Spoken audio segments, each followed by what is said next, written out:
अध्याय 2 अम्ल, क्षारक और लवण का अध्ययन आज हम करेंगे। तो विद्यार्थियों, प्रतिदिन आप अम्ल और क्षार इनका उपयोग अपने दैनिक जीवन में करते हैं। जैसे आप नींबू का प्रयोग प्रतिदिन करते हैं। नींबू में कौन सा अम्ल होता है? Citric acid. और प्रतिदिन आप कपड़ा धोने के लिए सोडा, हाथ धोने के लिए साबुन इनका प्रयोग करते हैं। इनमें क्षार होते हैं। तो हम कैसे पहचानेंगे अम्ल और क्षार कि कौन सा पदार्थ अम्लीय है और कौन सा पदार्थ क्षारीय है? इसको वर्गीकृत करने के लिए हम सूचकों का प्रयोग करते हैं। तो सूचक वे पदार्थ होते हैं जो अम्ल या क्षार की उपस्थिति में अपना रंग जो है वो परिवर्तित कर लेते हैं।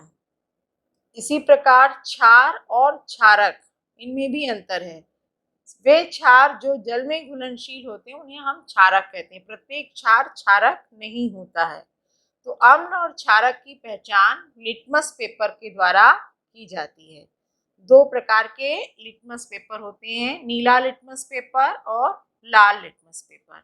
नीला लिटमस पेपर अम्ल के साथ लाल रंग, लाल लिटमस पेपर क्षार के साथ नीला रंग देता है। अब हम देखें कि हमारे आसपास कहाँ पर अम्ल और क्षार बिखरे हुए हैं। तो हम देखें प्राकृतिक स्रोतों में उपस्थित अम्ल और क्षार। तो इमली है तो उसमें टार्ट्रिक अम्ल है, सेब फल में मैलिक अम्ल, सिरका एसिटिक अम्ल और टमाटर ऑक्जेलिक अम्ल। इसी प्रकार चूना जिसमें कैल्शियम हाइड्रोक्साइड है, खाने का soda sodium hydrogen carbonate, antacid जिसे पेट में जलन, खट्टी डकार आदि में इस्तेमाल किया जाता है। एंटासिड प्रति अम्ल, इसमें मैग्नीशियम हाइड्रोक्साइड होता है। कपड़ा धोने का सोडा जिसमें कि सोडियम कार्बोनेट मुख्य घटक है। तो ये क्षारक हैं और ये अम्ल हैं। इसके अलावा कुछ रासायनिक अम्ल और क्षारक भी होते हैं जो सामान्यतः प्रयोग में आए जाते हैं। इन्हें हम खनिज या अकार्बनिक अम्ल कहते हैं। तो अकार्बनिक अम्ल में नाइट्रिक अम्ल, इसका सूत्र है HNO3। जब भी आप अम्ल वगैरह का सूत्र लिखते हैं तो इसी प्रकार जो कैपिटल लेटर में है उनको कैपिटल में, स्मॉल को स्मॉल में। यहाँ पर ये HNO3, H for hydrogen, N for nitrogen, O for oxygen के लिए सांकेतिक संकेतों का प्रयोग किया गया है। और मतलब कि HNO3 हाइड्रोजन, नाइट्रोजन और ऑक्सीजन तत्वों से मिलकर के बना हुआ है। इसी प्रकार दूसरा है, इसलिए आप इनको छोटा स्मॉल लेटर में नहीं लिखेंगे। सल्फ्यूरिक अम्ल H2SO4, हाइड्रोक्लोरिक अम्ल HCl। इसी प्रकार क्षारकों में हम देखें अमोनियम, क्षार है, ammonium hydroxide NH4OH, sodium hydroxide NaOH। यहाँ पर N कैपिटल, Na संकेत सोडियम का है। Potassium hydroxide KOH। ये क्षार हैं और ये इधर अम्ल है। और वे क्षार जो जल में घुलनशील होते हैं उनको हम कहते हैं क्षारक। अब हम क्षार और अम्लों की पहचान कैसे करेंगे? तो इसके लिए लिटमस पेपर होते हैं। अभी आपको बताया कि नीला लिटमस पेपर और लाल लिटमस पेपर। नीला लिटमस पेपर अम्ल के साथ लाल रंग, लाल लिटमस पेपर क्षार के साथ नीला रंग देता है। इसी प्रकार कुछ प्राकृतिक सूचक भी होते हैं जैसे कि गुड़हल, लाल पत्ता गोभी का रस और हल्दी। हल्दी एक ऐसा सूचक है जिसका आप प्रतिदिन सामना करते हैं। यदि आपके किसी कपड़े में सब्जी का दाग लग जाता है और आप उसमें जब साबुन को मलते हैं तो वह दाग लाल रंग का हो जाता है। तो जो हल्दी है वो क्षार के साथ लाल रंग देती है। इस प्रकार ऐसे कुछ प्राकृतिक सूचक भी हैं जिससे कि हम अम्ल और क्षार की पहचान कर सकते हैं। कुछ रासायनिक सूचक हैं जैसे मैथिल रेड, मैथिल ऑरेंज और फिनोप्थिलीन। इनके अलावा कुछ घ्राण सूचक भी हैं, मतलब ये अम्ल और क्षार के साथ गंध परिवर्तन करते हैं। इसी में है प्याज। प्याज जो है इसको यदि हम सफेद कागज पर रगड़ कर कागज के 3 टुकड़े कर दें और उसको HCl, NaOH और पहले टुकड़े को तनु हाइड्रोक्लोरिक अम्ल में, तनु HCl और तनु NaOH इसमें डुबाएं, तो हम देखेंगे कि इनकी जो गंध है उसमें परिवर्तन होता है। जैसे तनु हाइड्रोक्लोरिक एसिड की उपस्थिति में वेनिला जो होता है, वेनिला अपनी गंध नहीं बदलता, परंतु तनु सोडियम हाइड्रोक्साइड की उपस्थिति में उसकी मधुर गंध गायब हो जाती है।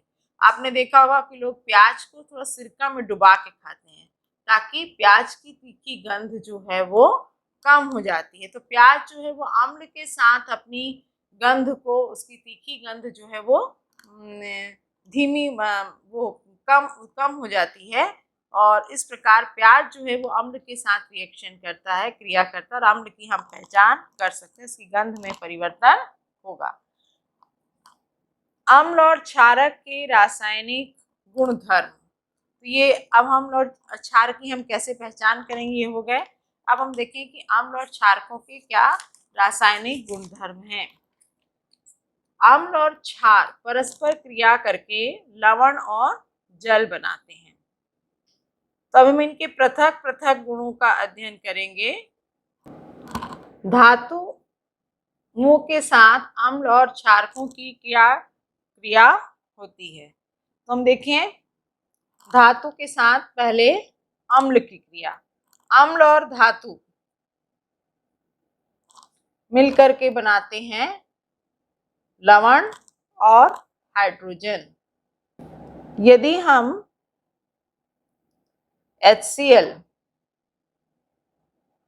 हाइड्रोक्लोरिक अम्ल, जलीय, यहाँ पर एक्वस लिखा है, इसका मतलब कि जलीय विलयन है हाइड्रोक्लोरिक अम्ल का, और इसकी जिंक, ये सॉलिड, एस का मतलब है ठोस, जिंक दानेदार जिंक होता है, उसके साथ यदि हम इसकी अभिक्रिया कराएं तो जिंक ZnCl2 और हाइड्रोजन गैस जो है वो बाहर, तीर का निशान ऊपर बताता है कि निकलने वाला पदार्थ गैस है। यही इस सूत्र के, इसी प्रिंसिपल के आधार पर, इसी सिद्धांत के आधार पर हम प्रयोगशाला में भी हाइड्रोजन गैस को बनाते हैं। हाइड्रोजन क्लोराइड की दानेदार जिंक के साथ क्रिया करने पर ZnCl2 और हाइड्रोजन गैस निकल सकती है। इस विधि से हम प्रयोगशाला में भी हाइड्रोजन गैस को बना सकते हैं। तो कैसे पता चलेगा? जैसे हम इसके पास कोई जो परख नली के ऊपर माचिस की तीली लेकर आएंगे तो माचिस की तीली तेजी से जलने लगेगी। हाइड्रोजन जो है वो जलने में सहायता करती है। यहाँ पर हाइड्रोक्लोरिक अम्ल की जब जिंक धातु के साथ क्रिया होती है तो जिंक जो है क्लोरीन अणु के साथ क्रिया करके जिंक क्लोराइड बना लेता है और हाइड्रोजन गैस जो है वो विस्थापित होती है।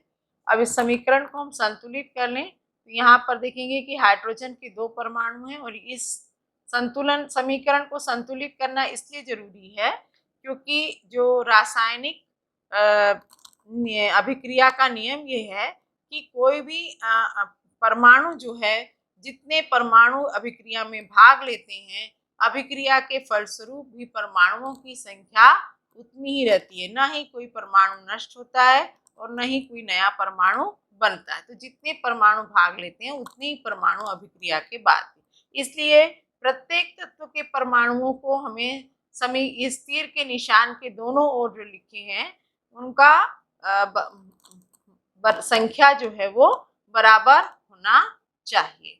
ये अभिकारक हैं और ये क्रियाफल हैं।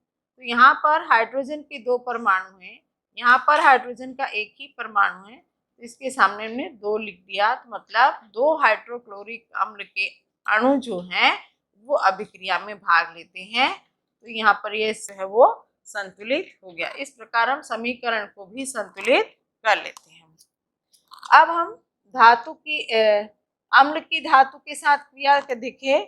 अब धातु और क्षार किस प्रकार क्रिया करेंगे, तो ये भी जो है गर्म करने पर लवण और हाइड्रोजन गैस बनाते हैं। जैसे सोडियम हाइड्रोक्साइड NaOH जिंक के साथ क्रिया करके, ये भी यहाँ पर एक्वस है, मतलब जलीय विलयन सोडियम हाइड्रोक्साइड का, जिंक ठोस S लिख दिए। रासायनिक समीकरण के द्वारा हम पूरी अभिक्रिया को बता सकते हैं, तो इसको यहाँ पर गर्म करें तो यहाँ पर बन गया Na2ZnO2 सोडियम जिंकेट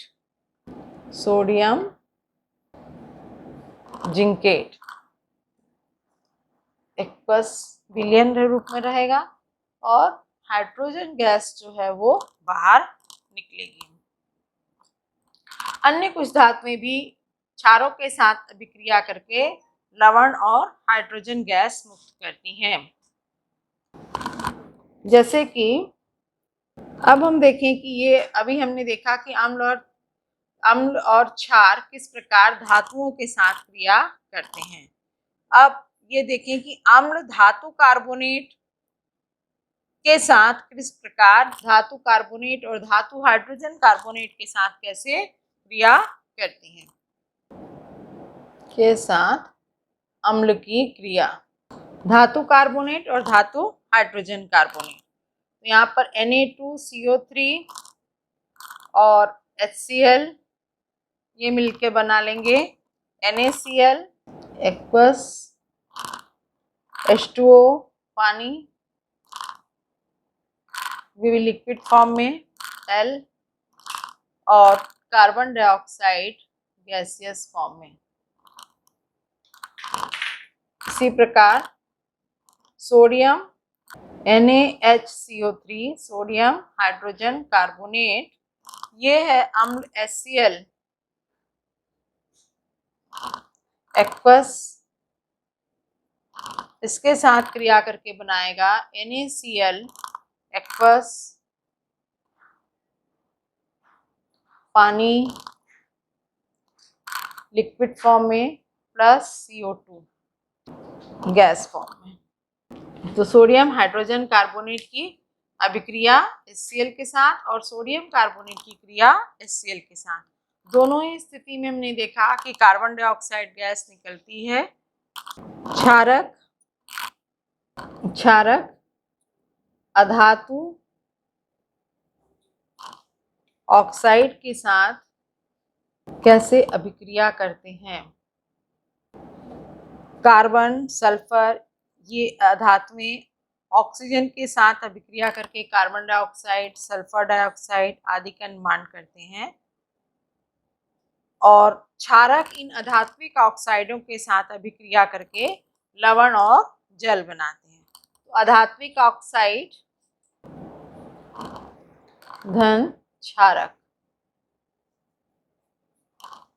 ये बनाएंगे लवण और जल।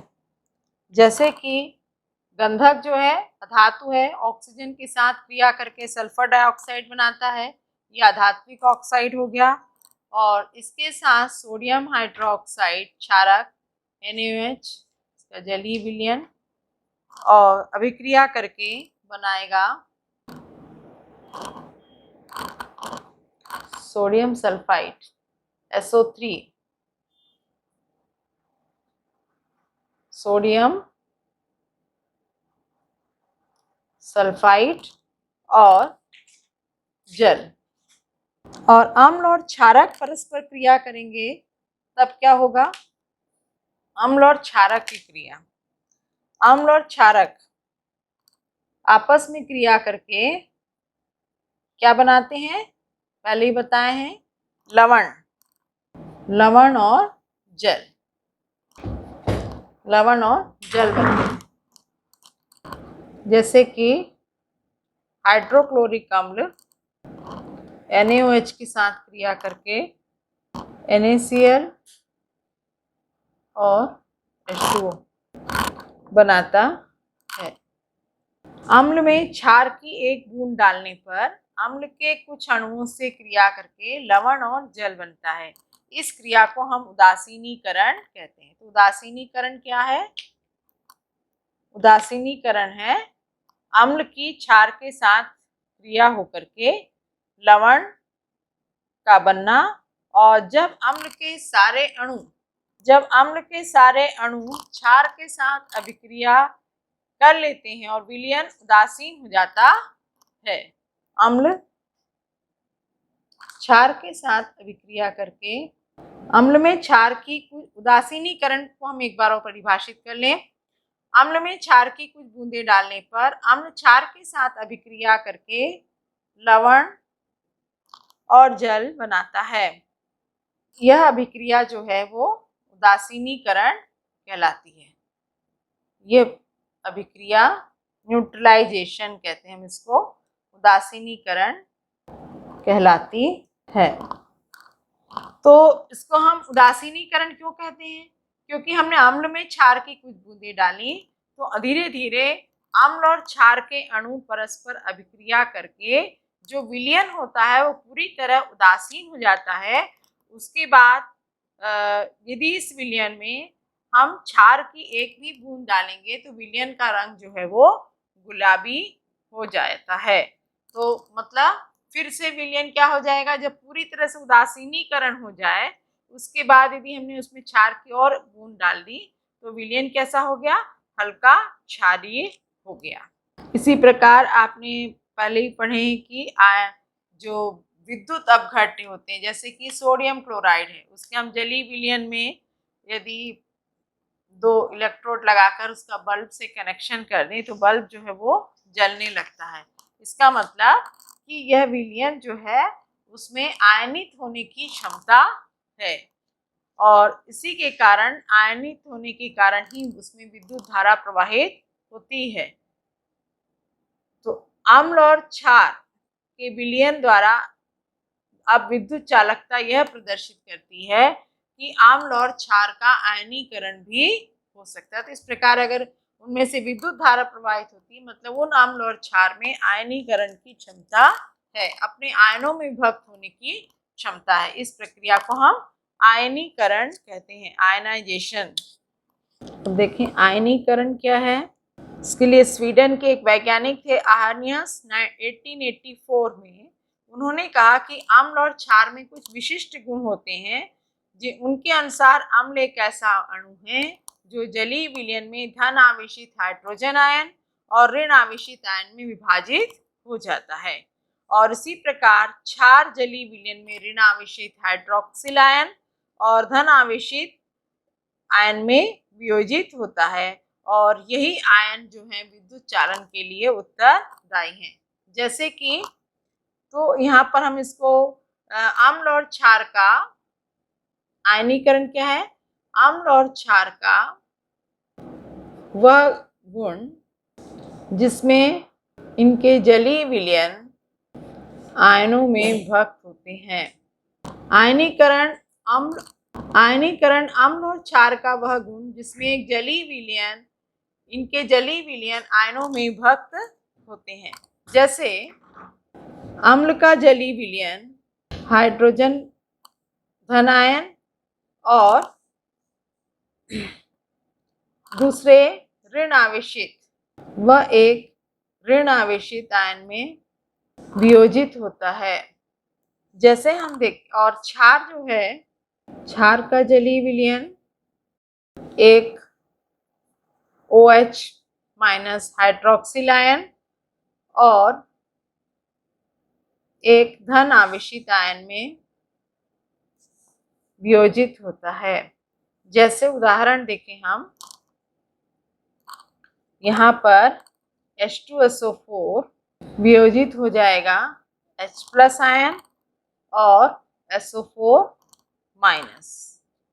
यहाँ हम 2 माइनस लगाते हैं क्योंकि इसमें 2 ऋणात्मक आवेश है। यहाँ पर एक मतलब धन, ये ट्वाइस H और ये SO4। इसी प्रकार मान लीजिए CaOH होल ट्वाइस क्षार है तो यह Ca++, इसमें 2 धनावेशित आयन है क्योंकि इसकी परमाणु की अंतिम कक्षा में 2 इलेक्ट्रॉन सबसे बाहरी कक्षा में उपस्थित होते हैं। उन इलेक्ट्रॉनों का त्याग करके धन आयन बनता है और OH माइनस। आयनीकरण जो है वो किस पर निर्भर करेगा कि कितनी मात्रा में विलयन में पदार्थ की सांद्रता है और उसके आयनों के वियोजन की क्षमता पर निर्भर करता है। मतलब पदार्थ की सांद्रता कम होगी तो आयनन क्षमता कम हो जाएगी, है ना। इस प्रकार से इस अध्याय के शेष भाग का अध्ययन हम अगले वीडियो में करेंगे। धन्यवाद।